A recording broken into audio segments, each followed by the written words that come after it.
बिस्मिल्लाहिर्रहमानिर्रहीम। आप देख रहे हैं crown solar energy private limited का यूट्यूब चैनल। मैं आज आपको वो बात बताने लगा हूं जो यूट्यूबर आपको अक्सर औकात बताते हैं, लेकिन मैं आपको उसके अपोजिट बता रहा हूं। उसके अपोजिट क्या चीज़ है?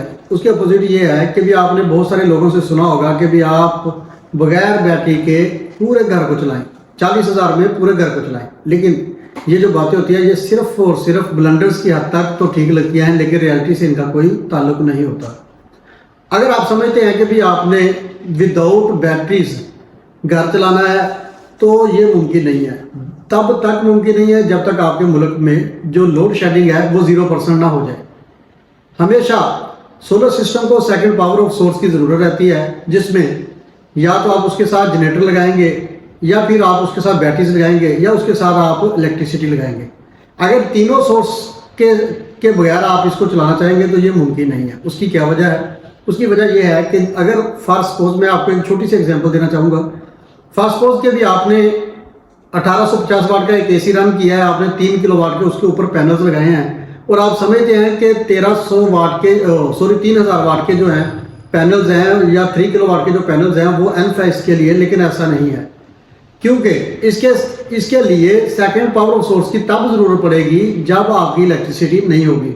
जब वापडा गई होगी तो आप क्या करेंगे? आप सोलर उस अपने सिस्टम के ऊपर एसी को रन करेंगे तो क्या होगा? जो सोलर का रेडिएशन लेवल है वो एक जैसा नहीं सारा दिन रहता, वो अप डाउन होता रहता है और उसमें सीक्वेंस कभी भी नहीं पाया गया।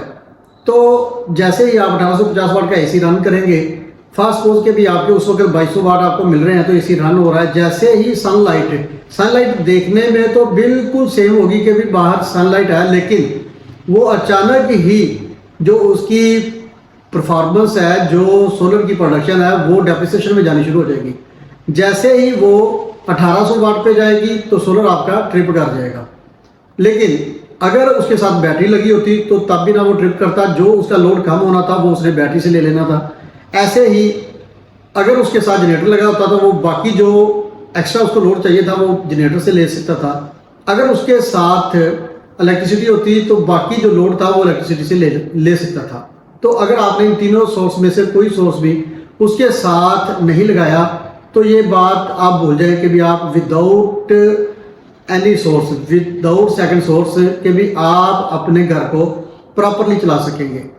तो ऐसी चीज़ों से इज्तनाब कीजिए जो बिल्कुल सब स्टैंडर्ड्स हो, या फिर कोई ऐसे फार्मूला के साथ आपको वो चीज़ सेल की गई हो, या फिर आप वो परचेज करने का इरादा रखते हो। क्योंकि आपने इन्वेस्ट जो की है वो इसलिए की है, एक तो आपको लोड शेडिंग से निजात मिले, दूसरा आपने इन्वेस्ट इसलिए किया है कि भी आपको उसका पे बैक मिले। पे बैक आपको तब ही मिलेगा जब वो सिस्टम जो है अपनी लाइफ, अपनी मियाद जो है वो पूरी करेगा।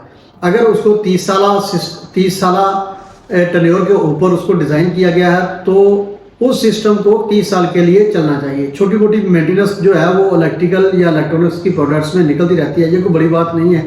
लेकिन ये ज़रूर बड़ी बात है कि भी आप एक सब स्टैंडर्ड सिस्टम से आप वो चीज़ें अक्स करना चाहें या उसको ऐसे एप्लीकेबल करना चाहें जो बिल्कुल भी स्टैंडर्ड्स पैरामीटर्स के ऊपर पूरी ना उतरती हों।